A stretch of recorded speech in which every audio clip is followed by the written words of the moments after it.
a fond kiss, and then we sever. A farewell, alas, forever. Deep in headstrong tears I'll pledge thee, warring sighs and groans I'll wage thee.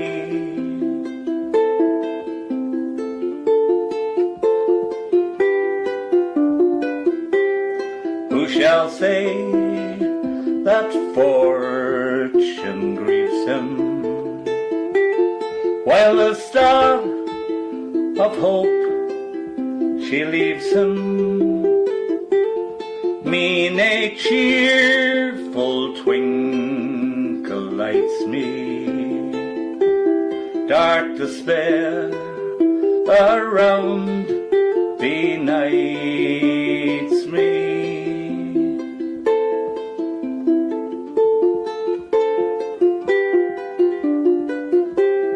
I'll ne'er blame my partial fancy, nothing could resist my Nancy, but to see her was to love her, love but her, and love forever.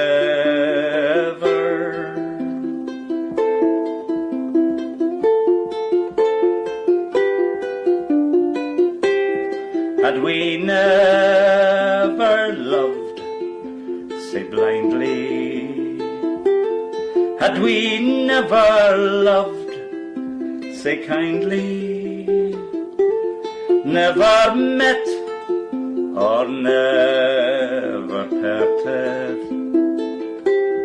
we would ne'er be broken-hearted.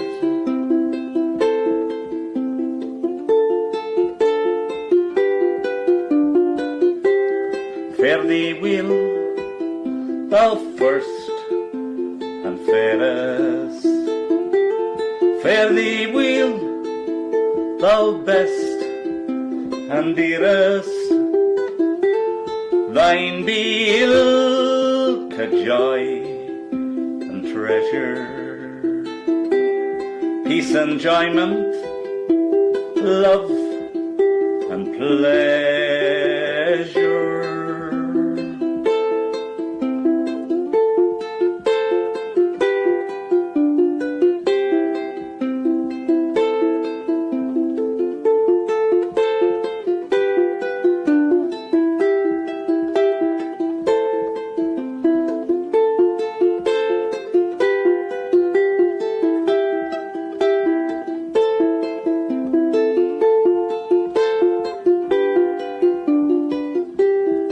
A fond kiss, and then we sever. A farewell, alas, forever. Deep in headstrong tears I pledge thee, warring sighs and groans I'll wage thee.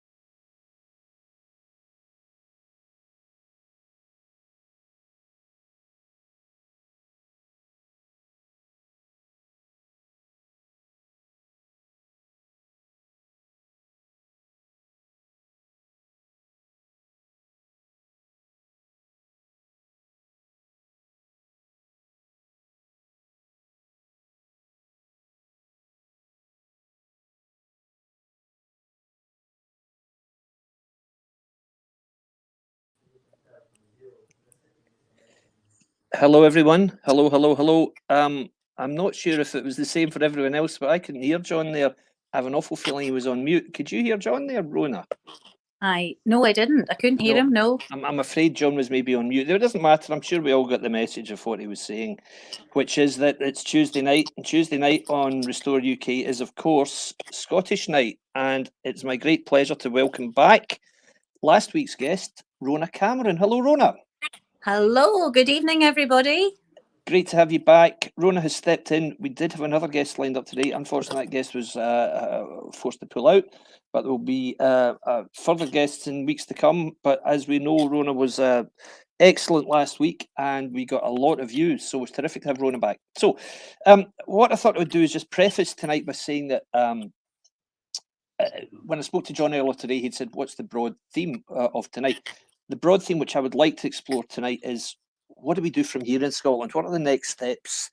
And it's that we're going to touch on tonight. We have got the beginnings of a plan for what we can do next to get unionist pro-UK voices heard in Scotland and actually start to get an action plan developed to begin to see an end of the SNP Green nationalist separatist nightmare. So that's what's going to be the theme running through, and of course we'll do our usual talking about things that have crossed our radar this week. Rona has to leave a little bit early tonight, so I'll just wrap up at the end. So, since we haven't got Rona for long, Rona, tell us what's been on your mind this week. Have you seen anything that has caused you any distress or any upset?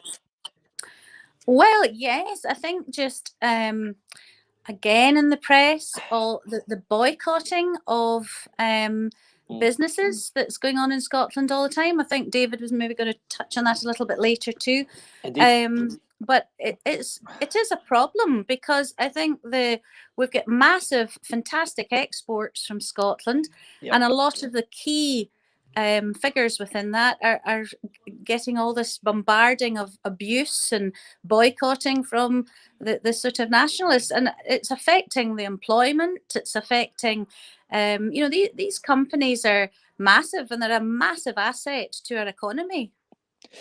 Absolutely right. And for those of you, particularly maybe viewers in Northern Ireland who maybe don't know what specifically we were referring to here, there have been numerous instances of Scottish businesses, very successful, very established Scottish businesses, being subjected to, really there is no other way of putting it, proposed boycotts by nationalists. And the reason for this is always the same.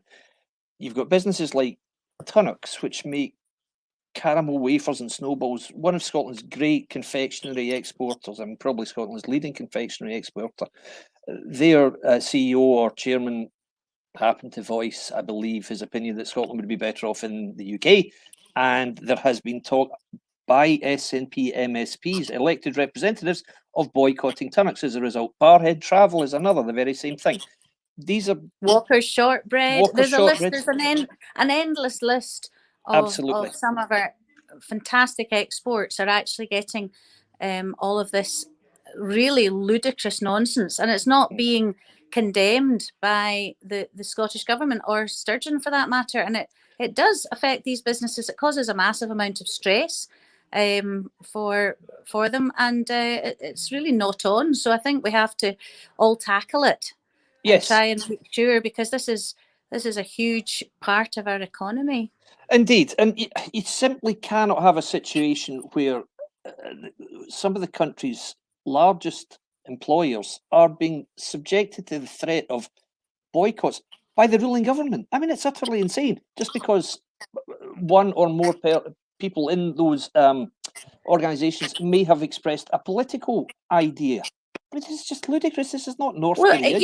It's not just the political idea, it's the actual common sense aspect of the economic trading part of it, that these companies know that they're better off within the union, and the trading back and forward within the UK is vital to these companies. Absolutely. And this is something that's spoken about probably not often enough. For those of you who maybe don't know the stats, Scotland, we produce figures every year which show the extent of trading with our trading partners across the world. At the last the last set of statistics showed that Scotland, 60% of Scots exports are purchased by the rest of the UK, England, Wales, and Northern Ireland. 60%. 18%, 1/8. So what's that? Was it just over a third of Scotland's exports, just under a third, I should say, of the figure of the total of Scotland's exports to the rest of the UK are transacted with the EU. Yet you've got these utter buffoons bleating about the fact that Scotland's left this massive trading market. Yeah, but we don't do even 30% of the business with that trading market that we do with the rest of the UK. But these people want to break away from the UK. Now, anybody who's got any sense, anyone who's blessed with the gift of numeracy and the ability to read, can tell that it makes no sense to walk out of a market to whom you export 60% of your goods in order to hitch yourself to the idea of rejoining a market to which you export 18% of your goods. Not that they could get into that market anyway, because an independent Scotland wouldn't even begin to meet the criteria to join the EU, because it's not a matter of rejoining. Scotland has never been a member of the EU. The UK was previously a member of the EU. Scotland is still a member of the EU, a proportion, a part of the UK. That's it. Scotland was never an EU nation, never. The UK was an EU member state, not Scotland. It's very important to remember that. So, all just hogwash, complete hogwash. And as Rona rightly says, it's not even making a political point. It's stating a fact, an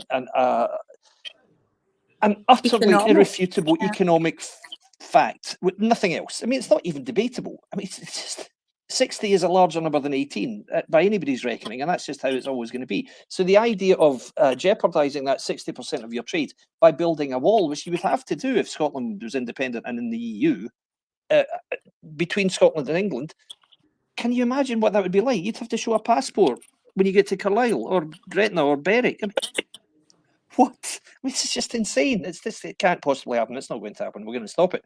But in the meantime, these people who have all these crazy ideas are jeopardising Scottish businesses with all of their bully boy tactics. Now, this week, it's not just about people talking about the politics or the economics, as Rona rightly says, we really are discussing here. If people make even a kind gesture to someone who is on the radar or in the sights of the nationalists, that person can be in jeopardy. So, in the last week, a gift shop in Perth called, I believe, Clootie McToot, I think is the name of the gift shop, Rona. Boris Johnson was given a gift of a Scottish delicacy known as a Clootie dumpling.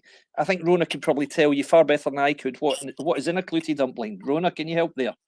I'm not sure, actually. I'm not sure either. There you go. Aren't we terrible? Us Scots say it's dreadful. Anyway, whatever it is. I know there's some kind of fruit and raisins and exactly. things. It's some sort of thing, a bit like a Dundee cake type of thing. That sort of thing, as far as I know. Anyway, so this person in Perth kindly gave one of these to Boris Johnson. She's now been getting threats. One of the threats was, don't be working down an alley. I mean, this is because she was just passably kind to the UK Prime Minister. And this is a point I made way back when I started getting involved in politics. And I made the point that the nationalists, the separatists in Scotland, consider that people who are unionist or pro-UK icons like Boris Johnson or Margaret Thatcher or Prince Andrew or Rangers Football Club, anything like that is fair game. If you like them, you can't be a real Scot, you're a traitor, therefore we're going to sort you out. And that's the kind of utter nonsense that started the very, very dangerous path that Germany went down in the 1930s, when you're almost dehumanizing your opposition as you see them, or as the maybe they're the political opposition, and you want to say, no, these people aren't real Scots. You want to besmirch them, smear them, and that's a very, very, very dangerous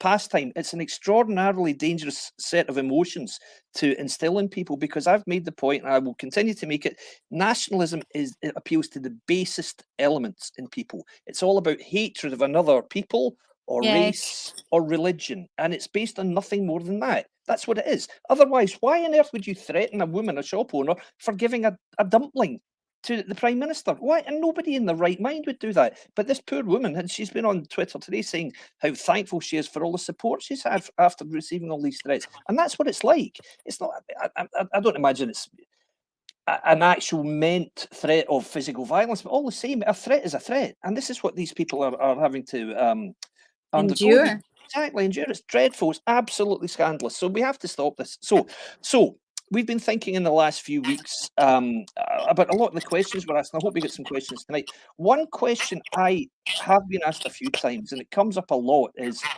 why is it the SNP are so popular? How is it they win these elections? Now, I'd like to get Rona's views on that in a sec, but there's something I think I should say, and this is purely my opinion. It's just something I've been thinking about. You know, I've made the point that, you know, the same people that previously voted Labour now vote SNP, which is broadly true, and it is broadly true. A lot of them are even told in schools and in churches, this is how you should vote. I mean, it does happen. It has happened in recent years. That's part of it. There is this general sense of if you like, remoteness in Scotland, that we're an awfully long way away from London, a lot further away than, for example, the people in Wales or even the north of England. Therefore, we don't really feel that we are close to the people in Westminster, for example. And so it's like these days, it's almost an expression, however misguided, of Scottish identity to say, yes, I'm SNP. Well, and the feeling that these people get, these possibly rather weak-minded individuals, the feeling that they develop is, well, I'm SNP because that's how I represent and indicate my Scottishness. If you're not SNP, then you're not a true Scot. Now, that's complete hogwash. It's complete rubbish.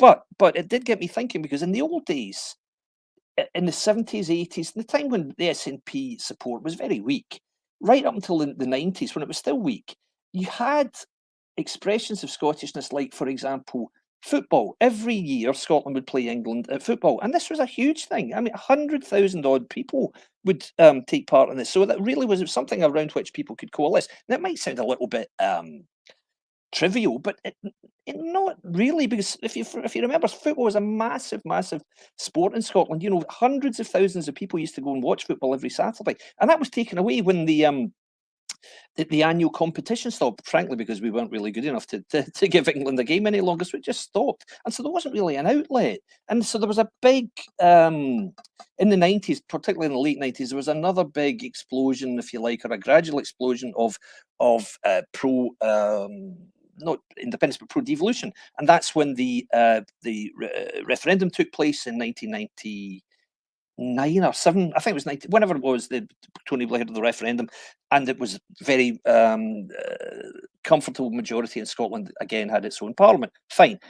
What a mess that's turned out to be, unfortunately. So that's the only thing I can really put it down to. A general sense of, okay, well, Westminster don't really speak for us. Boris Johnson, they're all Etonian, they're all ex-Oxford or Cambridge, they're all posh. We're away up here, they know nothing about what it's like to be Scottish. Yeah, okay, I can understand that. It doesn't follow, though, that you've got to vote at SNP, because believe me, the people in Holyrood have got no more idea of what it's like to be a working class Scot faced with all the problems of today than the people in Westminster do. And we see that every day in the idiotic decisions being made in Holyrood. All this nonsense about woke culture, all this nonsense about latterly talking about the oil business, which we must come on to.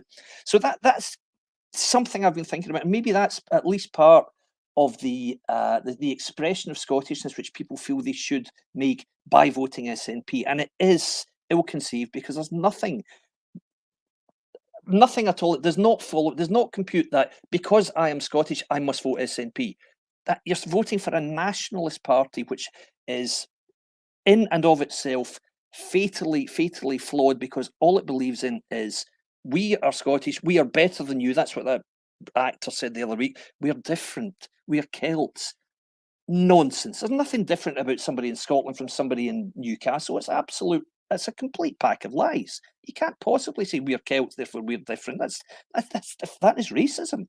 Anyway, Rona, do you have any thoughts on why do you think the SNP, from anything you've heard, why do you think they've become so popular? Is there anything you would put it down to? Well, I think we touched on it last week, and the big issue is that the opposition don't really get a chance in the Scottish media to be allowed to air their opposition opinions. You know, a lot of it's closed up. I think our Scottish television are very one-sided propaganda, and I don't think, that's just in my opinion, but I don't think they give out the true facts and details of what's actually going on. And we have things like prior to the election, the last elections, that we had all the education, the statistics were all hushed and covered up and weren't sort of revealed until after the election. So I think if people had actually seen the true statistics of the decline in the education standards, they might have thought differently on who they were voting for.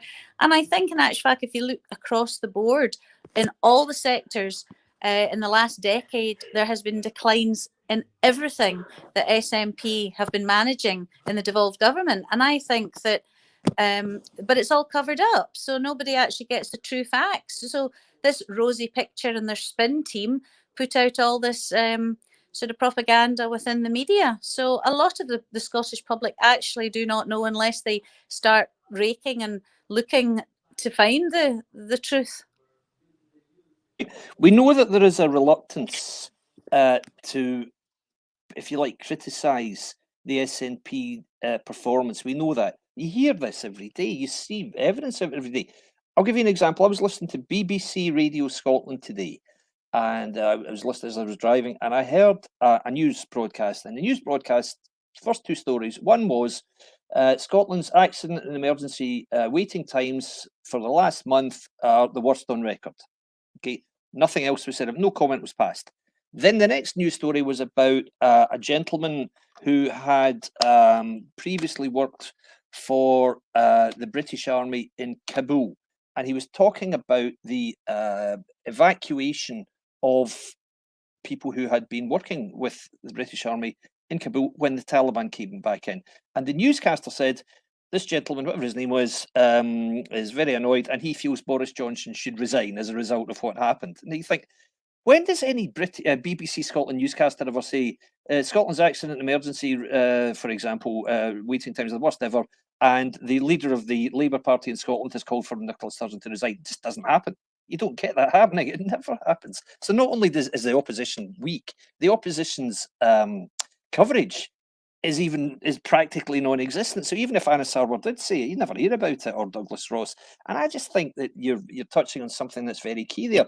It's almost as if there's a reluctance on the part of the pro-UK parties in Holyrood to get to hit below the belt, if you like. And it's like they want to keep this sense of decency.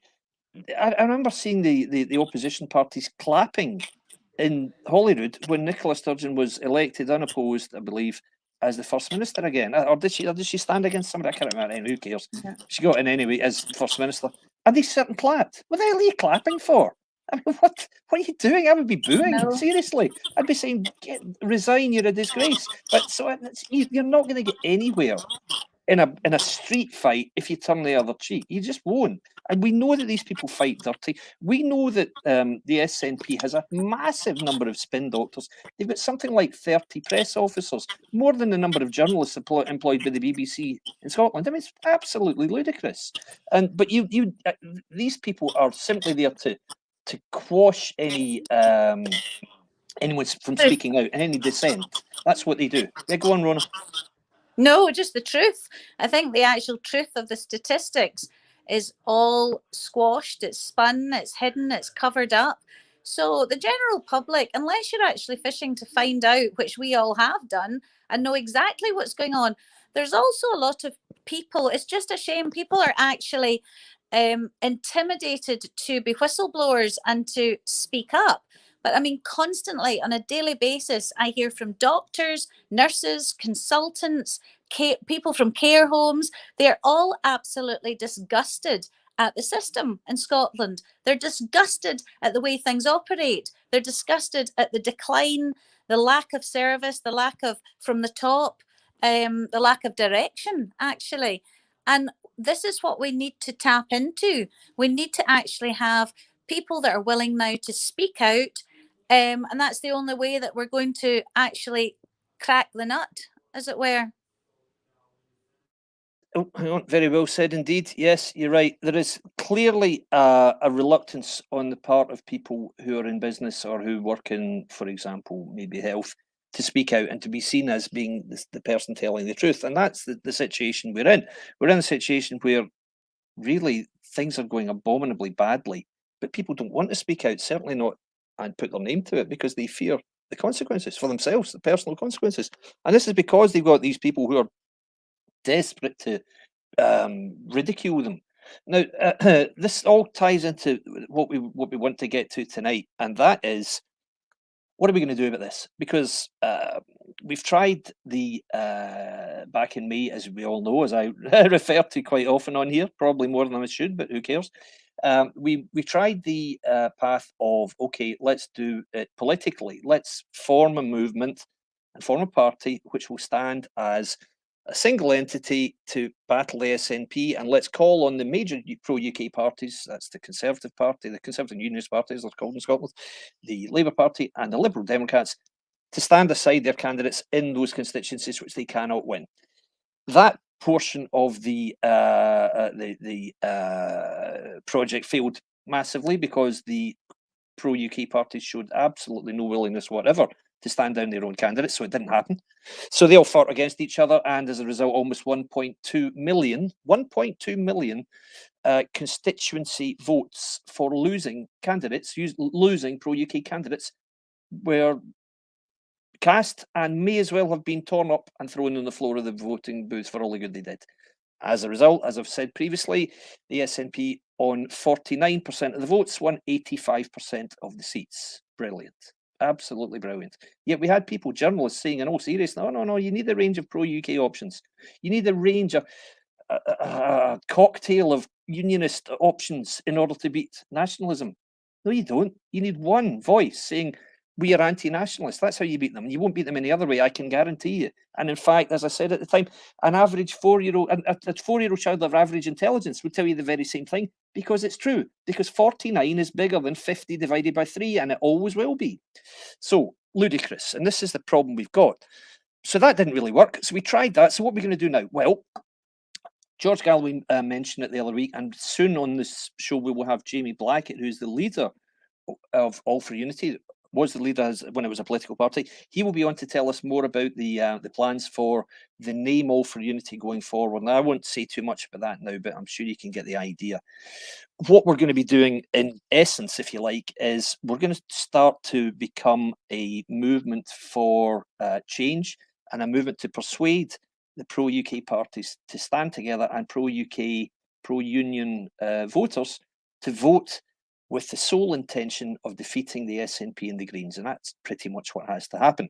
So one of the first steps in this is going to take place this week. Now, this all comes back to what we were talking about before about, their voices trying to be quelled. Earlier this week, it was the weekend, it was Saturday, I put a thing up on Twitter saying, for anybody who's fed up with the SNP and would like to find ways to see them removed from office, there's going to be a meeting this week. I said, if this is of any interest, and in fact, if you'd even like to know more or even participate, can you send me a direct message? I've never had so many messages in my life. Never. I mean, I've been on social media, various guises for some time, 12 years or so. Messages galore, phone calls, text messages from people I didn't even remember saying, great to hear this, David, what's happening? Wow. Even more interestingly, I mean, that was encouraging, but just as interestingly, I got an awful lot of nationalists and separatists, none of whom follow me, none of whom I've ever interacted with, appearing on my timeline saying, are you going to hold it in the phone box? How did you get on in May when you tried standing? Lol, only smiley faces, Okay, and lots of messages saying how much of a waste of time it was and how we would achieve nothing, and whose meeting is it? A bunch of baldy, specky virgins. All this just real ad hominem nonsense. You just think, well, it seems they're really upset at the idea of us having a meeting. Great. So I put another message up saying, sorry if I've upset you all, guys, but there you go. We're going to have the meeting, and that's pretty much all there is to it. So your days are starting to get numbered, and we will be carrying on. We will be coming up with a plan to make sure that this nightmare it ends, because it can't go on. We cannot go on with this with Scotland in the state in which it currently finds itself, which is there is no effective government at all. Every one of Scotland's services, vital public services, is being run appallingly. Roads, policing, health, education, drug care, elderly care, all scandal after scandal engulfing the party of government. And yet what you read and hear in the Scottish media all the time, isn't Boris Johnson an idiot? He should resign. Isn't Brexit terrible? Isn't it disgraceful? When are we going to have an independence referendum? I can answer that last one. You're not. Not now, not ever. Sorry, guys, you had one and you didn't win. So that's all there is to it. So to try and stop this idiotic stalemate, which is what we tried to do back in May, because we saw this as a constitutional looming crisis. You've got the UK government being effectively held over a barrel by the Scottish government, saying, we want you to hand over these reserve powers to us. No, we're not going to. Yes, you will. And if you don't, we'll have our own. We'll take you to the Supreme Court. All this nonsense.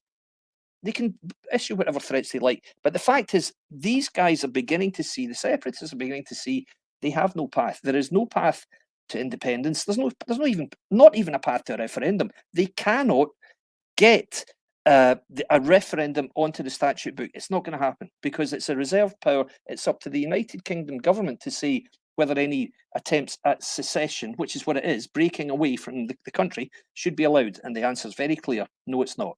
And Boris Johnson and the Conservative government stood on that manifesto pledge in 2019 and won a very healthy majority. Yes, a lot of people in Scotland voted SNP, but similarly in 2014, a lot of people in Scotland voted to remain in the UK, more so than voted to leave. So sorry, guys, that's just the way it is. You voted to remain here.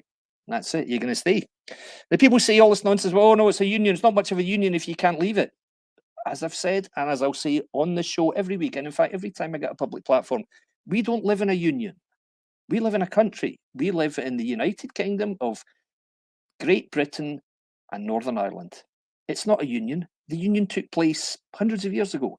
It's a country, just like the United States is a country made up of 50 states. But you don't get states in the US saying, I don't like the president, we're leaving. It doesn't happen. Wouldn't be allowed to happen. So, a little bit of a rant there, but that's what's happened. So, getting down to brass tacks, tomorrow there is a meeting in Glasgow. We've invited a few dozen people and some quite important people. Rona, could you just say a little bit about some of the people? You don't have to give names, but maybe just say some of the experience and some of the I guess, what do the guys do? Some of the people who you've invited to that meeting. That would be really helpful. Well, a lot of the people that are coming are very experienced in their field.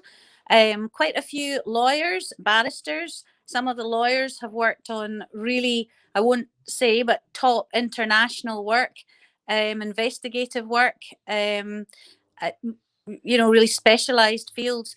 There's another chap who's coming who was very high up in the RAF with defense, and he's really interesting at working in Afghanistan and all over the world. People in construction industry, people in just business generally, graphic designers, people all over. In actual fact, quite a wide range of people from different industries and different walks of life, basically, who are all coming together because they're really, really dismayed and quite frustrated and really want to sort of try and find a way forward to see how Scotland can improve. Because at the moment, it's actually just going into a very slithering down the tubes feel about it. And the worst of it is the divisive way Scotland is at the moment. How is that going to be fixed? It's a divided country, colleagues, friends, business. It's so divided. It's really very concerning. We have to do something about it now. Absolutely. It's hugely concerning. I'll come back to that in a second. We've had our first text message of the night. William Torrance. Hello, William. Have you any plans to speak to any of the loyal orders? I have, is the answer, and I will be further. Some of you will know I spoke at a rally in George Square last month or the month before, a rally to state our opposition to the Northern Ireland Protocol. And at that rally, Jim McHarg of the Loyal Orange Order was one of the fellow speakers. I've invited Jim onto the show. He's too busy this side of Christmas. I've also invited Thomas Porteous from the Orange Order in Scotland. These are very, very senior. I think they're the two most senior people in the Orange Order in Scotland. And I will happily, unhesitatingly work with these people. I will unswervingly back the rights of the Orange Order to have walks in Scotland, because it is absolutely their right so to do. And I will have no truck whatever with anyone who seeks to stop that. So yes, I will very much continue to speak to people from the loyal orders happily, and I would they can absolutely count on my support, and I would hope that we can count on theirs, William. So I hope that answers your question, because that's absolutely the case. But early in the new year, I would expect you to be able to see at least one of the two gentlemen I've mentioned, and I hope they don't mind me mentioning their names. But I think we're all among friends here, so I think that's okay. But they have been invited. They have indicated they would like to come on the show, but maybe not just now, because I guess it's a busy time for everybody right now. Just something else I'd like to say. John, the organizer and the host of this platform, has given us the capability to have phone messages or phone calls. So it would be great if anyone feels like phoning up. The number is on the screen there, 07731 543 675. That's 07731 543 675. Give us a call if you'd like to. It'd be great to hear from you. So yes, it's a little bit of a truncated one tonight, because bless Rona, she was able to come in at quite short notice. That's what she's like. She's a good lass. So yes, so tomorrow, I won't tell you too much more about the meeting. It's not our meeting, but it is, we're not hosting it, but we're participating in it. The idea of this meeting, as Rona's touched on there, is for a group of people who are very, very like-minded, in as much as they see the danger of the way Scotland is being mismanaged right now under the SNP and Green nightmare government. And so it's what we're looking to do is to garner support, get numerous strands of activity underway in terms of being organised. We've got a very, very capable woman who's going to be running the meeting, who is an ex-solicitor, very, very able, terrific, and some really there's really high-powered intellects at that meeting, and it's going to be terrific. And I think it's a meeting we're holding tomorrow. It's to primarily to work out ways that we can get better media coverage. We can maybe get more people involved actively, and it's going to be the first of several meetings. There's another one planned for Edinburgh in the new year, another one planned for Aberdeen, a follow-up one in Glasgow. So we will be holding several of these meetings, and I'll tell you more about it after tomorrow. But I just wanted people to know that there is something tangible, something concrete happening. We're not just sitting about talking. It's going to be, out of that meeting will come, people charged with a lot of tasks to go away and come back, report back and say, okay, this is how I think we can do this. This is how I think we could take this forward, how we could attract investment, how we could attract funding, how we could recruit people, how we could have better media relations, how we could have better social media profiles. And we simply have to do this, because we know we're not going to, it's not going to be done because of this quite absurd culture of fear, if you like, which has been permeated all across people in Scotland lately, which is that they genuinely are afraid to speak out for the reasons we've already touched on. And we cannot have a situation where a civilized society is full of people, business people, who dare not speak out against the ruling government in case they lose the capability to bid for or tender for business. That's blackmail, isn't it? If you say, don't do this or else this will happen, that sounds like coercion. It sounds like people are being told, no, whether you like this or not, or think this or not, if you do this, that's your last opportunity gone for getting any public sector work. That's not good enough. You can't do that. You can't have a country where the ruling political party states that you must toe the party line, or else you're not going to have the chance to even carry out your trade.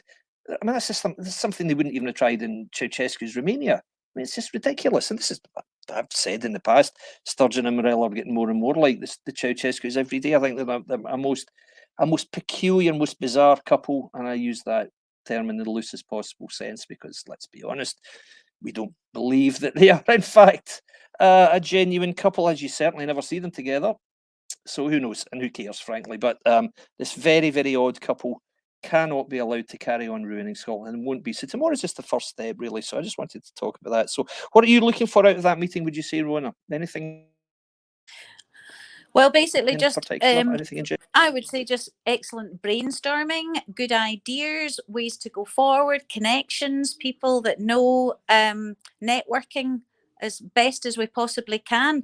And actually, I think what I would be looking for is this networking goes all throughout Scotland, because everybody's all in their separate groups. if the groups can all link together between Glasgow, Edinburgh, Aberdeen, up north and all the way around, some terrific heads, experienced brains that we get together and really create a voice. That is what Scotland's looking for, a huge, powerful voice to hold account a government that are really ruining Scotland.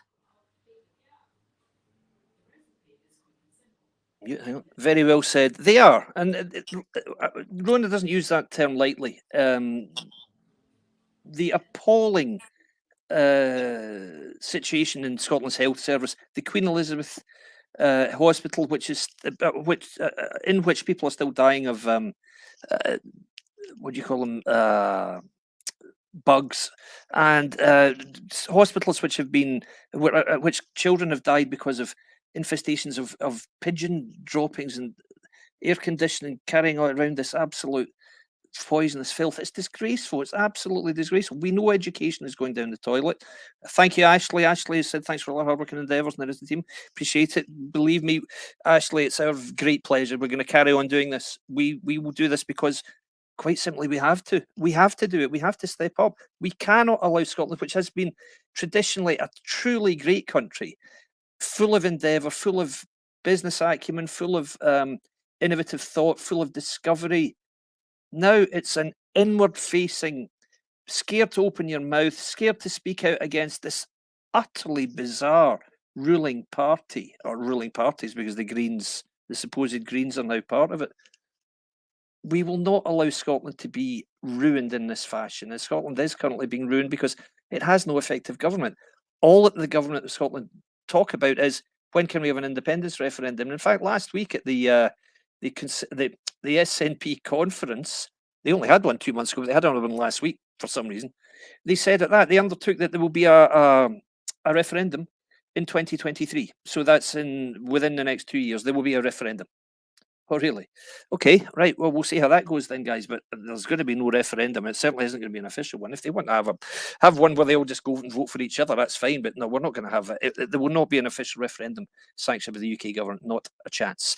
So, and while this nonsense is going on, these calls for a referendum continue. And Scotland quite simply is not being governed. It is not being governed.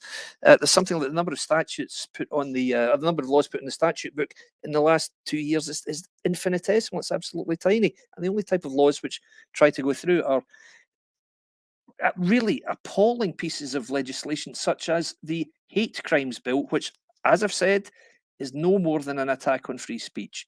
It's the successor to the totally disgraced Offensive Behaviour at Football Act, which was brought forth just because there was an argument after a Rangers Celtic game one time. It's just ridiculous. What's happening in Scotland really is almost it's almost inexplicable. It really is.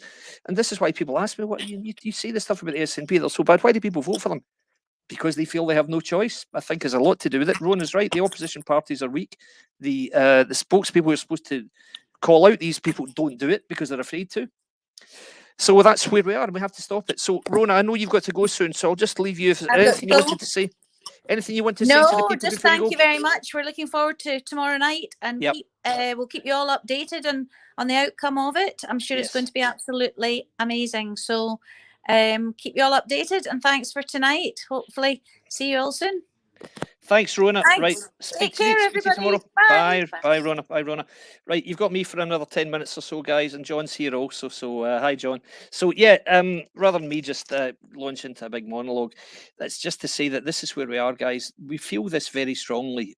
We know, we can see what's going wrong. It's not an easy thing when you've got such a dominant governing party to land blows on them. And this is why there's almost incredulity among our detractors on social media when they say, what do you mean you're going to try and get the SNP ousted? What do you mean you're going to attack them? Are you going to physically attack them?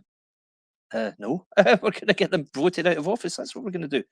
And tomorrow will be the first step in that, and hopefully achieving that. So we're very upbeat, John, I would say, about the prospects. We genuinely do believe that right is on our side. We believe that very strongly. We believe the numbers are on our side also. We believe that the law certainly is on our side. There is no way that the SNP will win in the Supreme Court if they challenge the UK government's right to withhold reserved matters of state. You simply cannot win a legal case on that basis. You can't. So I'm very confident that none of this nonsense which is being threatened will actually happen. So yeah, and the reason I mentioned tomorrow's meeting is I just want people to be sure that, you know, we're it's not just a talking shop.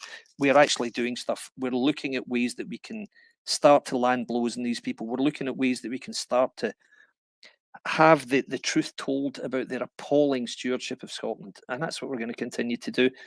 As I said before, I will speak to everybody and anybody who feels the same way. We'll be speaking to members of Scotland's very, very large and very well assimilated and very welcome Asian community, because a lot of them feel the very same way. The Orange Order, absolutely. The Church of Scotland will speak to. The Jewish groups, we will speak to absolutely anybody. These are people who provide such a lot to Scottish life and are very, very welcome here. And Scotland, I feel, has always been a very welcoming place. And this is why it really saddens me when you see people online. One person in particular, when I said about the meeting, said, "Best of luck. I'm an Englishman living in Scotland. I've been here for 30 years. I have never felt as unwelcome as I do now. You have to stop these people." And it's for people like that we do this. And I mean that. And I don't mean to sound all, you know, holy-willy or anything, but it's not right that people should be living in a country where they feel, because of their religion or because of their nationality, that they're not welcome. And we know there's a massive problem with anti-Semitism, a growing problem, an utterly disgraceful problem with anti-Semitism. And to think that we're now back at a time, 90 years on from the appalling scenes in Nazi Germany, and we're now seeing echoes of that in Scotland. I never ever thought I'd live through this, John. Never. Dreadful. Yeah. David, it's very, very interesting to hear you speak about the various businesses in Scotland, and where that if they have the wrong thought processes or if they want to align with both sides of the equation in Scotland. Yeah. I mean, what you seem to be saying is that there is a huge cancel culture which is attacking businesses. Would you just like to, expand on that? Who are the people that are pushing? How are they pushing this cancel culture or potential cancel culture upon business? Absolutely. Sure, John. This is not an exaggeration. It's not just fanciful stuff. There is an MP in Scotland. He's the MSP, member of the Scottish Parliament for, I think, Shettleston. His name is John Mason. And he has said several times, he claims, maybe jocularly, "Oh no, I don't like to shop in Barhead Travel because they're anti-independent, so I like to look elsewhere. I don't really eat tunnocks." The guy's an utter clown. I mean, he's opens his mouth and just lets anything come forth. An utter joke of an individual. Dreadful, dreadful man. Anytime he's asked about, for example, his constituency and his constituency, Celtic's rounders, and anything he's asked about, for example, the support for IRA terrorism, which you'll hear at Celtic Football Club sung every single game, he'll say, "Yeah, but songs about the UDA are no better." And he always qualifies it. And so this is a guy who's quite clearly playing to the bigotry and the hatred in his constituents. And I'm not suggesting for a minute anyone who's a Celtic fan is a bigot. It's not that, but we know there's a sizable element of this really nasty, totally unacceptable, vociferous support for the IRA inside Celtic's round. So much so, Pete Morris, our friend and our fellow contributor, has said that Mason also said that when he was asked if he would be recognising the death of the 3 Scottish soldiers who were murdered in what was known as the Honey Trap in Northern Ireland, he said, "Oh, well, the thing is, some people would consider their killers to be freedom fighters." He actually said that. He's an MSP and he said that. So this is what you actually get. You get elected representatives actually suggesting that there should be boycotts of Scottish businesses. You get elected representatives saying, "Oh, well, of course, and let's not forget there are 2 sides here. And, some people, yeah, I know you're calling them murderers, but yeah, freedom fighters, it's a war of, like the woman in Glasgow University, Jeanette Finlay, who is part of the Call It Out organisation. And they exist to call out, as they see it, issues of anti-Irish racism in Scotland. Racism. Anti-Irish racism in Scotland. The Irish and the Scots are the same race, guys. You do know that, right? We're all part of the British Isles. Scotland was first populated by people who came over from Ireland. You don't get anti-Irish racism among Scottish people. It doesn't exist. But they're trying to rebadge all this any sentiment that you hear that's in any way anti-Celtic, for example. Oh, listen to that. Oh, listen to those Orange Marchers. They're anti-Catholic. no, they're not actually, guys. They're actually pro the Orange Order. It doesn't mean they're anti-Catholic. It means they're pro what they believe in. If you sing songs about a football club in Scotland, and they're in any way, if there's any suggestion that you are referring to their Irish heritage, you're immediately labelled as under the broad term of being a racist, when it was clear that it's nothing of the sort. Because I always make the point, if you got a Rangers fan from the Shankill Roads coming over in the boat and calling a Celtic fan from Glasgow a Fenian whatever, is he an anti-Irish racist? Because it's the Rangers fan who's actually Irish, and the Celtic fan is actually Scottish. So how does the anti-Irish racism come into that? So it's just complete hogwash. And this is what you're getting. So it's the cancel culture of businesses, blatant, and it's the blurring of what is a societal problem, a dislike of another religion, calling it anti-racism, or racism, I should say. Jeanette Finlay is a university lecturer at Glasgow Uni, probably Scotland's foremost seat of education, and she's telling this utter nonsense to presumably her students who have young minds which are malleable. You have to wonder, what's their end game here, John? Really, what does they want to do? Did he seek what? Civil war? Did he seek political and social unrest? Did he seek a return to armed conflict? I really don't know, but we can't allow this to happen. I've made the point, not on here, but on another chat. 20 years ago, the things weren't as bad as this in Scotland. They really weren't. You didn't have this, certainly didn't have elected MPs calling for businesses to close. You didn't have anybody talking about anti-Irish racism. That didn't exist. And I put it down to a certain gentleman coming to this country, to Scotland, and getting a job at a football club in the East End of Glasgow in the year 2000, and everything that followed from that, because I've got to be careful what I say here, but I think out of that came a lot of heightened tension through compliant journalists who talked up everything that happened from one side as being wrong, and who talked down everything from the other side as being totally understandable. And I think that has raised tensions to a quite a disgraceful level. And I firmly believe that that's true. And I think that was a deliberate act. And I think we're reaping what was sown then to this day in Scotland, and I think it's an utter disgrace. And I'm sure you know the gentleman I'm talking about. I'm not blaming him personally, but I think shortly after he arrived in Scotland, and ever since, I think Scotland has become a worse place, and it's dreadful. I think it's quite shameful, and some of the people involved, I think, really are it's an utter disgrace. So it's a very, very long answer to your question there, John, but there's the answer. Well, once they gain this sense of entitlement, and whereby that they think that they can, or they feel that they can actually cancel people, then it only escalates. And no doubt, I mean, I have watched Scotland over the years. I've also watched people in the Irish Republic, and and I would have always said that Scotland and the Irish Republic were further down the rabbit hole than we actually were in Northern Ireland. And although you would think it would be different because we had all those years of bitterness and hatred between two communities, and where they shot and they bombed and they killed each other. However, the levels in which people are prepared to stoop on a human level to get one over on the other side are completely different in Scotland and in Ireland, which actually leads me to something that I want to say with reference today. So what I would like to do before that I actually go on with this, David, and you don't mind staying for 15 minutes or so to have a... Not at all. I'd love to, John. Good man, good man.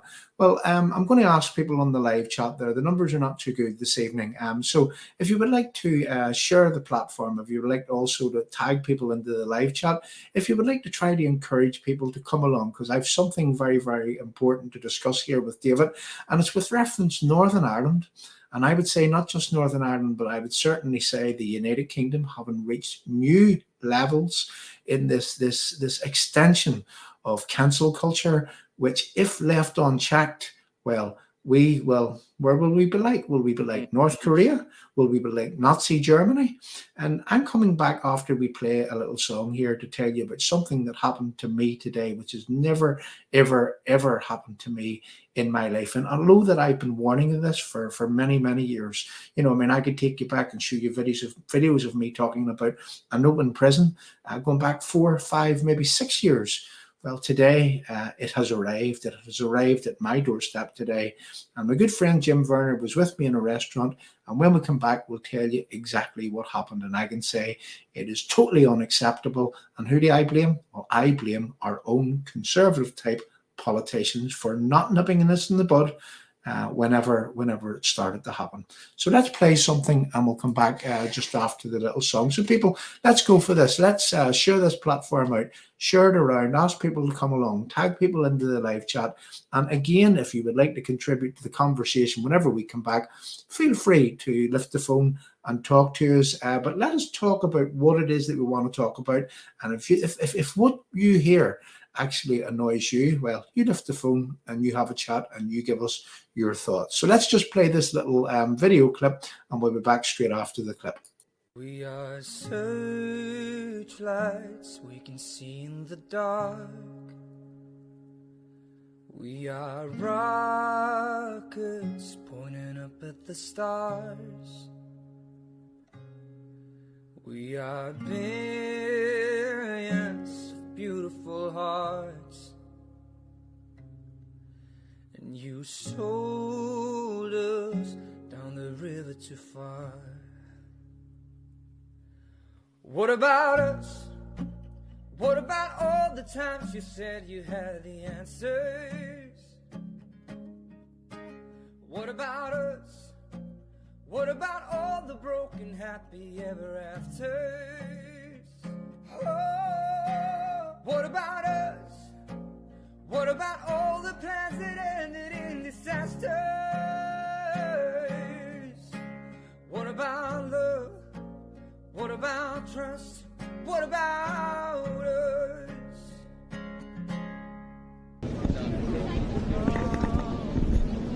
Do you mind if I asked you a few words? Look, you're here to support the I guess, choice. Yes, that's it. Yeah. That's the main reason. Just choice, freedom of choice. Yeah, absolutely. I'm nothing against anybody who wants to take a vaccine. Yeah. It's everybody's own opinion. It's just that if they're going to put restrictions on people that choose not to, that's the main reason, to be honest. Yeah, so choice, I mean, are you anti-vax? No, definitely not. No. My parents are vaxxed. There's a number of mates are vaxxed, you know. Yeah. If they want to choose We're not anti-vax, but we're anti-COVID vax. We just think it's experimental at the end of the day. So Absolutely. So what you're saying really is it hasn't been around long enough for you to make your own decisions on it, totally, yeah. Nobody knows enough about it. Yeah. Well, I think you're wise, actually, in the way that you are, and it's great to see that you've got the children with Yeah. us That's the today. main point. It's about the children. It's at about the end them of the having the day, freedoms that we have in Big Real. We want Absolutely. them to have the same kind of life that we had. So, and it's the way it's going. It doesn't look like they're going to have. So, Yeah. And it's freezing cold today. Yeah. Have you come far? no, just Lurgan. Just from Lurgan. 20, Well, Lurgan's far 45 enough. minutes up there on Lurgan's the a fair train there. drive. So. Well, very good. And you felt the need to come here today to make a We were stand. here the last day as well. So. Brilliant. To stand with ordinary people who, at the end of the day, have every entitlement to Voice their opinion. wait and see. Yeah. Yeah, absolutely. Yeah. Thanks very much. Great to Thank meet you. you. Thank you. Thank you. I don't want to control, I want to let go. Are you ready? I'll be ready. 'Cause now it's time to let them know we are ready. What about us? What about all the times you said you had the answers? What about us? What about all the broken happy ever after? Oh, what about us? What about all the plans that ended in disasters? What about love? What about trust? What about us? What about love? What about trust? What about us?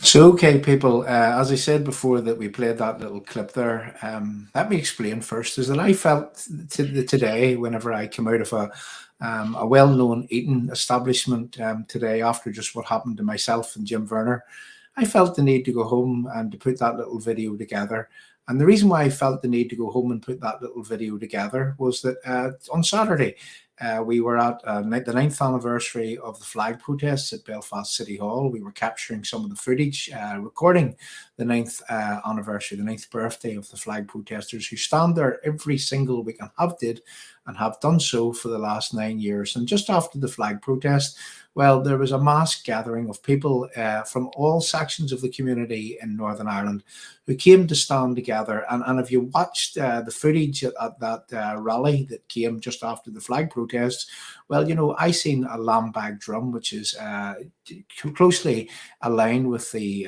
British Unionist Protestant loyalist community here in Northern Ireland.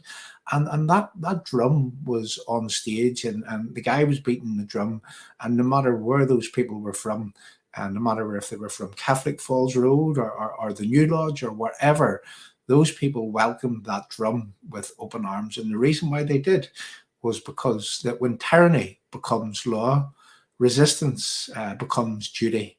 And I just absolutely say that. And here's what I mean. Okay, so today I felt like I had a yellow star pinned on me. And I don't know whether you know what a yellow star represents, but here's what happened. Is that so we go into a well-known eating establishment in Newtownards. Weatherspoons was the establishment. And a young lady who it wasn't her fault, along she came and she asked us for a COVID passport. And, you know, I mean, I don't have a COVID passport and I never intend on getting a COVID passport. It's as simple as that. And she says, well, have you got your COVID passport? And I says, no, well, I don't have my COVID passport. And she says, well, look, I'm sorry, you can't eat in here. And I says, well, look, doesn't the guidelines, and I say, I'll mark that as guidelines, but doesn't the guidelines say that that on the 13th of this month, that they were going to be introducing this into some of the hospitality industry here in Northern Ireland? And I says, now it's not the 13th yet, so if you don't mind, I'll just have my food and we'll be on our way after that we have our food. And the young lady says, well, it's not my fault, it's Wetherspoons. They've made this rule. So we asked for the manager. The manager came down and the manager apologized to us that she couldn't actually give us food. And you know, after which that I have to say that I was discriminated against. I felt as if I was a second-class citizen. I felt as if I was part of some sort of two-tier society, in where that if I stand up for my right to bodily autonomy, if I stand up for my right to question everything, if I stand up for my right to assess all information available before that I would pump a medicine into me, and well, if I actually take my right to do that, well, what society is now saying to me, and I had this foisted upon me today, is that you will not be able to partake in society the same as any member of society who complies with what it is that those that would seek to actually push cancel culture on you, well, if you don't comply with them, you will be discriminated against and you will be made a second-class citizen and you will not be taken part in that society the same way as everybody else. Now, I have to say, David, I was very, very aggrieved at that. And I felt that Jim, a good friend there, who is, I mean, I'd be straight about it, as I'm not vexed. I'm not getting vexed. It's as simple as that. I mean, I will assess all the information that comes, and then I look at it, and then I'll decide after I've seen the effects that it's having on other people, I'll decide down the line whether I do this or whether I don't. And it's my absolute right to be that way. However, Jim would be. He would be vexed, you know, and we've absolutely no animosity towards each other. I mean, I'm not anti-vax. And I felt really, I felt that this was a bridge too far, which happened to me today. And I have to say that this would make me more determined to fight with the people who would turn a blind eye, just like capos in the war. You know, who knows the term capos? You know, they were people who led their own people into the gas chambers. They were people who the outsiders, who the aggressive forces, who they were ensuring that what they would do is that they would corral their own people into a place where most of their own people were actually slaughtered. And this is just exactly how I see this today. And I have become, I have to say, I'm pretty moderate, David, in the way that I think about things. And I have to say, this was totally a bridge too far. Now, what does that make me want to do? that makes me want to look at these politicians, and this is why I made that video, is that, you know, I listed all politicians in that video, if you had to watch it very, very carefully. Not only did I list our DUP, but I list the UUP, and I list the SDLP, and I list the Sinn Féiners. You know, I didn't list the Greens, but they could have and should have been in there also. And here we have a scenario in whereby, and I'm going to use words that George Galloway used a few weeks ago, whenever he talked about the comprador and the comprador class. Now, what is a comprador? Let me just explain to people what a comprador is. A comprador is someone who has been authorized by someone, by tyranny, by tyrannical regimes, to go and to purchase people onto their side. And right now, how I see our politicians is part of the comprador class, which has been bought in, which they will be okay, which their feet will be under this table. And like, I'll use Carson. I'll use the words of Carson from 100 years ago, the founding father of Northern Ireland, when he said, is that we were puppets. We were humble rungs in a ladder which helped these people climb into power. And once in power, they kick away the ladder with no concern for ordinary people.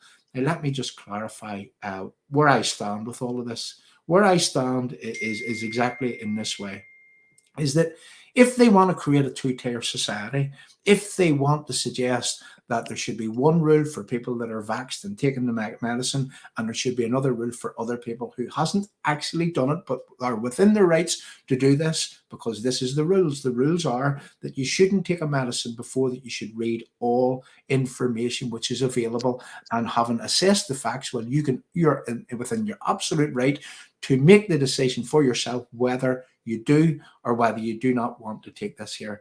And, you know, and I'm just looking at these politicians right now, and they are turning a blind eye whilst the two-tier society is being put in place, whilst cancel culture, David, like the extension of this cancel culture would be levied against ordinary citizens. And as I say, this is absolutely unacceptable to me. Now, it is their obligation as our politicians, as the politicians that we elect to serve and protect us. If they want to have this two-tier society, well, what they need to do, let's just take Wetherspoons today. Wetherspoons, there should be a law, there should be a rule in where that Wetherspoons should have to make half of their restaurant available to people who are having the medicine, and half of that restaurant available to people who have not got that medicine. And if they want to separate people, if they want to divide people along medical lines by saying that you're not going to participate in society, well, I'm going to say that politicians, especially from this man, will have a huge fight on their hands, because I have never witnessed or never seen anything like that ever in my life. And I've never had such discrimination being levied at me in the whole of my existence, and I am now 52 years of age. David, would you just like to give your thoughts on that, please?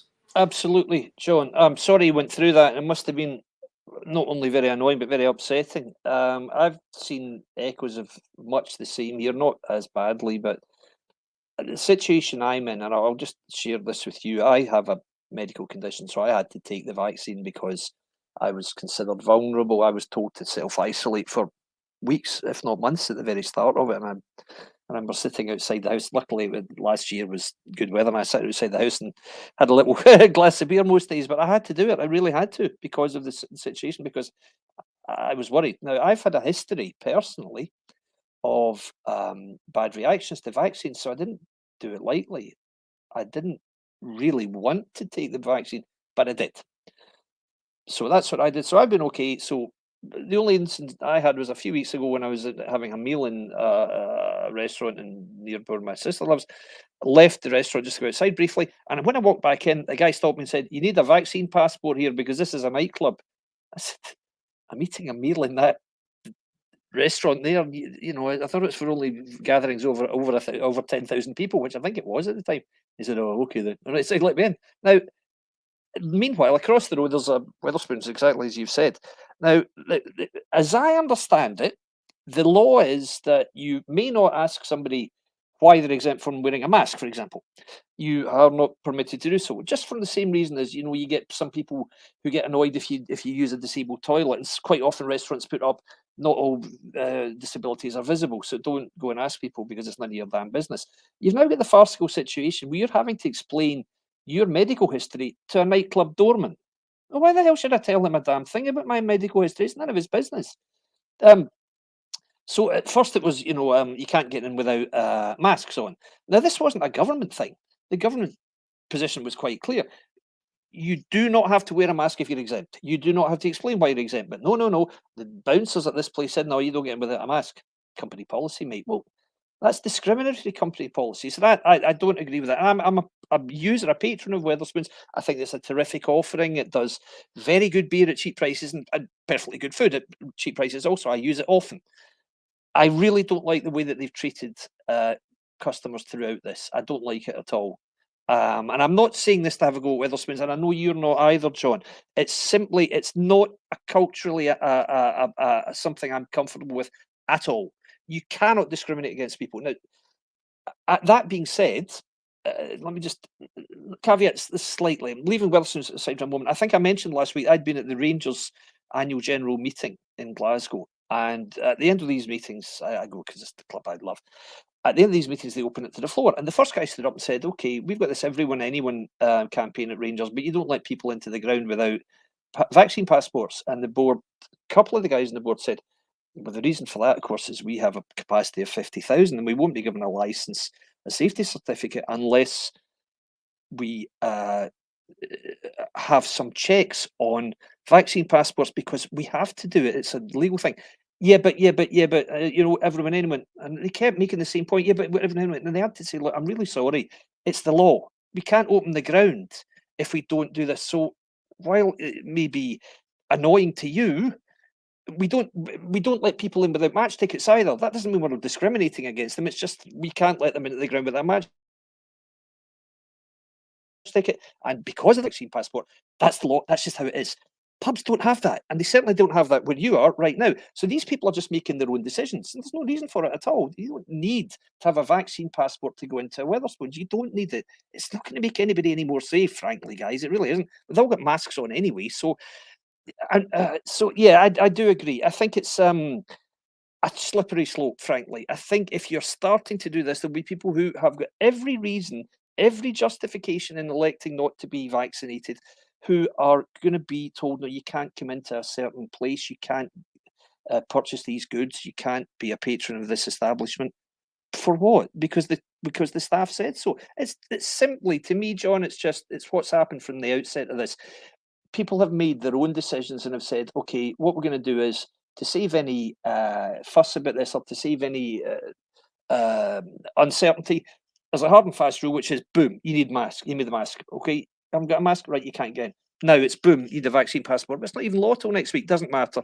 Company policy. Now that's where I don't like it at all. That's where I get very annoyed. If the government choose to make that as a law, okay, I don't really agree with it. But if it's the law, it's the law. But when it's not the law and people are arbitrarily saying that stuff, that's what I don't like. And that's what I haven't liked about this since the start. I haven't liked the kind of jobs worth attitude of people saying, now I can exercise some power over these people and say, I'm not sorry, not letting you in. And I detest that. And I think it's dreadful. Now I've got one of my close somebody who's been on this this podcast. That person has decided not to be vaccinated. One of my children has decided not to be vaccinated. I'm not going to have a situation where these people are discriminated against because they are vaccinated because of what could be very, very good reasons. And I think it is wrong. I think it should be up to people to make up your mind whether you want to be vaccinated or not. And if you choose not to, and particularly if the law doesn't even apply, I think, frankly, doormen and restaurateurs and publicans have no right, frankly, to say, I'm not letting you in unless you've got a vaccine. Well, I think that's a disgrace. And I think those businesses will be made to suffer if they carry on exercising this, what is pretty much bullying tactics. And it's just to make their lives easier. And I really don't like it at all. And I think there should be far more understanding. Yes, this is a worrying time. It absolutely is. I'm not anti-vax. I've had the vaccine. I've had the booster. I'll probably have another one. So, yeah, as Ellen Little just said, unvaccinated are not being given the same respect. You should respect people's decision to take it or not to take it, and I do. So, no, I'm very, very uneasy with that, and I'm very sorry you went through that, and I can totally share your sense of frustration and annoyance at that, John, completely. Yeah, David. I mean, I'm the type of person, and again, I'll just give people an indication of what I would normally do. But today I didn't. Today I didn't. Today I stood my ground, and today Yep. that I said to the manager of the place, well, I mean, I would just like to have. I know that it's not your fault, but would like to have your name because I'll tell you what, we're going to a solicitor about this. And the reason why that we were is because that it's not actually even guidelines until Monday Yep. of Yep. next week. So the solicitor, by the way, told us today that absolutely, especially when you told them that it's not within anybody's right to do this until Monday, and yet they're going ahead and they're pushing on. And I have to say that we will pursue this here. Let me explain to you something that happened to me probably 5, 6, maybe 7 years ago. I took my young son down in the Belfast city centre. It just happened to be on Gay Pride Day. Now, we didn't know. We were going to the Apple store in Victoria Square. And whenever that we parked a car in a place called Lower North Street, and we're walking down into High Street in Belfast, and I said to my son, it was around lunchtime, would you like to go for something to eat? And there was restaurants on both sides of the road. My son picked the fancy one on the right-hand side of the road. So we decided there was a queue there, and we went and we started the queue up. Now, this is a true story. But this is the type of me under normal circumstances. So we queues up in the queue, and I can remember now. This is I'm going to add a bit of a joke to this as I go, but I'm standing behind a Cher-like figure with black curly hair, small leather miniskirt, small leather, coat on and so on, high boots and everything else. And I have to say, that I thought to myself, Cher smells nice, and I'm standing with my young son. I wouldn't have commented the way things were. And just as we neared the door, David, this is the true story. As we neared the door, the bouncer stood forward and he says to myself and my son, "I'm sorry, you can't come in." And just as that, Cher turned around, but Cher had a bigger beard than I had. But they were allowing Cher in, and they weren't allowing my son in because he had white slippers, and I just laughed. And I just walked off, and we went to a different restaurant, is all I would say. But that is normally me as a person. I just laughed it off and went to myself, well, look, we'll not go near there again if that's the way they want to treat us. Do you know what I mean? Absolutely right. But look, that is normally me. But today I felt, and I tell you, I felt, David, I'm going to say something. I'm a fighter. I don't mean a fighter as in a physical fighter, but you see, whenever the rights are being taken away, and I can see rights literally being lined up to be decimated, to be taken away, to be removed, to be lost, and to be gone forever. Whenever I see that happening, David, that would make me more determined to fight against the people who would be facilitating it into place. And you believe me, that's what's going to happen, because my first protocol, okay, it was a solicitor today, but believe me, tomorrow and the next day and the next day, it'll be the politicians that are turning a blind eye and that are permitting the regulations to go into place that would permit this to happen and would permit discrimination within society to such a scale. As I say, is that whatever the rules are, that you should be permitted to assess all information available, and then you make your own decision. You literally make your own decision. And here, let me just explain to people, just in case you don't know, but the DUP, they had the absolute power to block this from going through Stormont at the executive office level. Now, they said that they didn't agree with it, and their ministers did vote against it, but they allowed it to go through. They turned a blind eye whilst it slipped on through. And we know that the DUP could, as Sinn Féin could have done, as Sinn Féin did with our centenary stone, as Sinn Féin did with whenever there was meant to be a tree for the Queen's, was it Jubilee or whatever it was, and then there was also meant to be a little rose bush for a centenary, and Sinn Féin each time blocked that at the executive office, because what you have to have in the Northern Ireland Assembly is in the executive office, that's the office of First Minister, Deputy First Minister, which it used to be known. You have to have agreement between those two sides to let anything go through that house. And the DUP actually permitted that into place, even though they say that they didn't permit it. Well, of course they did, because they didn't actually block it. And I'm going to say something, but I could find ourselves, we're going to find ourselves outside DUP offices very, very soon, with people who have lost their jobs, people that have been made second-class citizens, people that are discriminated against, and all because that these wannabe communists want their socialist ideology swept into place. And just like you spoke about with reference to the SNP earlier, is that this is an extension of cancel culture. Yes, and this is the means by which that these people can cancel the people that they don't agree with. But I've news for them. and believe me, this is news, is that anywhere where this socialism is taking hold right across the world, what actually happens is that those that facilitate it into place, it's like creating a monster, and the monster of their own creation ultimately destroys them also. Yeah. So they want to be careful of what they actually wish for, David, and it's, unbelievable, unbelievable. Couldn't agree more, John. Yeah, I echo everything you're saying, and I have every sympathy with you. So best of luck with that. I mean, we are seeing people acting really at their worst at times like this. It's so easy to be understanding. It's so easy to be flexible. But when people just say, nope, not doing it. Nope, got to have this because that's what everyone tells me I should say to you, even though it's not law. It's what I've been told to say. So there it is. We don't like it, tough. And that's dreadful. It's appalling. And you're right. This ultimately does come down to people who really want to rebuild or destroy the society in which we live and replace it with this complete fictitious, impossible socialist nirvana. It's never going to happen. It never has, never will, never. So yes, you're right to oppose it. I back you fully on that, John. Shame on them. Anyway, back to the sensible stuff, but that's just me as a person. Yes. We'll switch it on, we'll switch it back off again as if it never happened. Yep. So, David, look, again, things are going well in terms of the chat that we're having from Scotland, and I have to say, so far that you've brought some very, very good guests. I enjoyed Rona very, very much. I've enjoyed Rona the last 2 times that you brought her on, and even people here at the channel has actually said that Rona came across as really, really good. And Rona is actually the second lady that we've had on Restore. We find it hard to get ladies to come on to chat. So there we go. So Rona's a bit of a pioneer on Restore also, because Brilliant. there was another lady there, Valerie Quinn from the Ulster Bands Forum that was on one evening with us, and Valerie's a good speaker also. So she is. So we're looking for more ladies. If anyone that is here or that will come in the future, if you can invite more ladies to come and to have a chat. Now, last night we run the phone in last night, and we did have a caller, and it was your good friend Peter Morris that called, and he was the first man to actually phone in on that live phone-in show. Now, we will build this, David, and I know that we will, but what we need to do is we need to give people the confidence to ring in. But what I'm going to say, when it will happen, when it will actually take legs, and when it will actually get up and underway, is when the people are annoyed about certain issues. And we just have to wait for the right moment.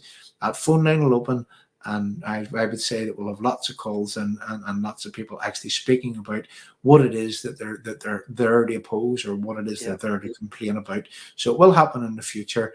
Now, one other thing that I do want to say, and I know that you've got a lot of guests, and to the people that were asking about the Orange Order earlier, Jim, is it Meekharg or Meharg?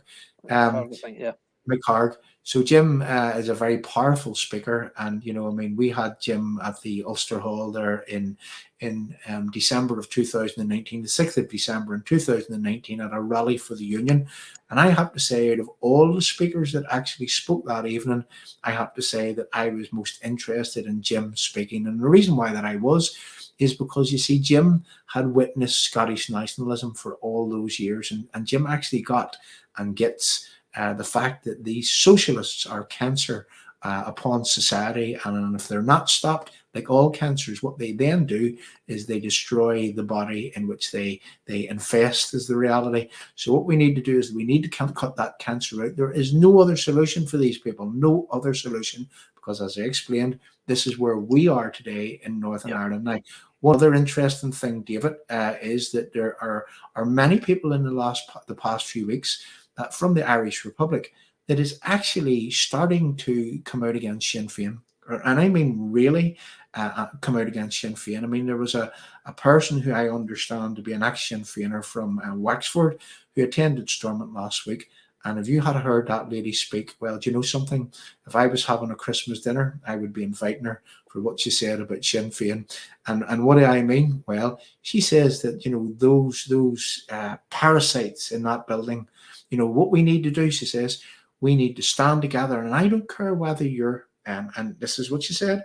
She said, I don't care whether you were UVF, you were UDA, you were Orange Order, you were, whether you're a unionist, whoever you are, you need to stand together with us to defeat these people, because we don't want any part of their United Ireland. We don't want any part of them.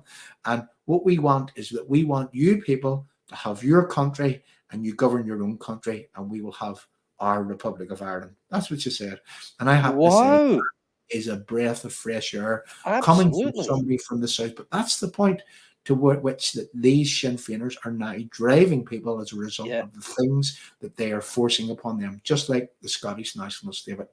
That's a very, very welcome development. I mean, I look on and I watch Ruth Dudley Edwards, whom I admire hugely as a journalist, as a brave woman who speaks out. We know that she's from a Dublin family, I believe, and she has clearly has great sympathy for the unionist cause in Northern Ireland, and she detests Sinn Féin. She calls them for exactly what they are. To me, she's a pioneering hero. I think she's wonderful. I'd love to see if I could get her on the show one time. I don't know whether that would go down well. I don't know how she's viewed, really, but to me, she's just everything that somebody in that position should be. Brave, fearless, speaks the truth.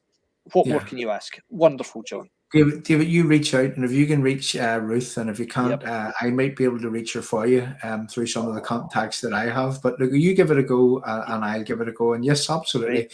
We'll get her on here to tell the tales about Jerry Adams and his merry band of. Yes. I'm just going to say pretend Irish Republicans, because Irish Republicans, those people are not. What they want to do is that, it used to be are many of them, and now it's are many suits that they have. Quite, yeah. That's what it is. David, listen, interesting again chatting to you, and as I say, keep up the good work, keep bringing the good guests, and yes, people, we will be looking forward to in the new year some people from the Orange Order in Scotland, and look, again, we'll perfect this Restore Scotland. We will as that we go on, now that we've a wee bit more time, and I've a wee bit more time to myself. I mean, I was moving home there for quite some time, and now that I'm done and I'm dusted and I'm settled, well, I'd have more time to put into this. As you see, that we on Friday night, myself and Jim, we cracked the phone-in show, and we will make that a big thing in the future. So once again, people, thanks very much for coming along. And David, I would just like to ask you for one quote before you actually go. Is that, again, I would just like for you to tell people what it is that you would like to restore with reference Scotland, England, Northern Ireland, Wales, the United Kingdom. What would you like to restore within that United Kingdom, which is a country? I agree. Indeed, right. Okay. When I've been asked this question before, and I said at the time I'd like to restore pride, and I think that's that's all very well. What I'd like to restore is the sense of us working in unity together, because I've said this to people, and I mean it. The time when I felt most patriotic and that surge of unquenchable love for my country was when I read my father's exploits in World War II. And this is a true story. When I read about the way that we pulled together as a nation, and when other nations joined us, the Commonwealth nations, or the Empire, I think it was still called then, that's when I felt most patriotic. And it was a different feeling to wanting Scotland to beat England at rugby. I mean, that's there. We're always going to have that. And I want to beat Ireland at rugby also. I'll always have that. But that's different. The sense of unity, the sense of togetherness, the sense of standing up to a common enemy, and the sense of standing for what is good. And that's what I see as the intrinsic strength of the UK, the United Kingdom being our country. That's what I want to restore. I want to restore that feeling among all of us, that we truly are blessed, and we are very, very fortunate to be from these wonderful islands, and these great people who inhabit these islands. That's what I want to restore, John. The sense of togetherness, the sense of unity, the sense that we can and will do better and will stand for what is right. That's what I want to restore. Very much, very simply, but that's it. And I mean it. Might sound a little bit, what does that mean? No, to me, that's what is the essence of being British, being from the UK, is all about that. That's what I want to restore. David, once again, thank you very much. And thank you very much, people. I'll be putting up an advertisement later on. We'll be coming back tomorrow evening, and we'll be coming back to discuss other issues from Northern Ireland standpoint, but also talking about the United Kingdom and how that it is that we stand today in December of 2021. And let's remember, we are in month 12 of a constitutional changing protocol in Northern Ireland, and there's still been no meaningful, proactive protest in a way that would defend, protect and enhance Northern Ireland from the DUP, from the UUP, or from those that would call themselves our political leaders, quote unquote. So we'll see you all tomorrow night. David, once again, I'm going to say thanks for coming along, but you should be thanking for me because I'm absolutely. Thank you for facilitating this, John. I really, really appreciate it. Thank you so much, and thanks everyone for listening again. This is a great pleasure for me to be able to do this, and I as long as you guys would like me to do it, I will continue to do it because I find this enormously rewarding and I love doing it. Really. Brilliant. Thanks. It's thanks from me and it's thanks from him. Good night. Thank you very much, everyone, guys. Night, guys. There are any number of issues in Scotland that need addressing. Health, education, drug deaths, the economy, but all of those are taking a back seat at this conference to one issue above all else, and that's an independence referendum. Scotland doesn't want a Boris Johnson government. It doesn't want to leave the European Union, and it wants to be able to determine its own future, whatever that future turns out to be. And this idea that the Tories can just say no and sort of imprison Scotland in a union against its will, I just don't think will hold. Independence is what the SNP is all about, and Nicola Sturgeon is expected to reinforce that massively at this conference. There will be no chance for people who are against the First Minister's policies to get a hearing.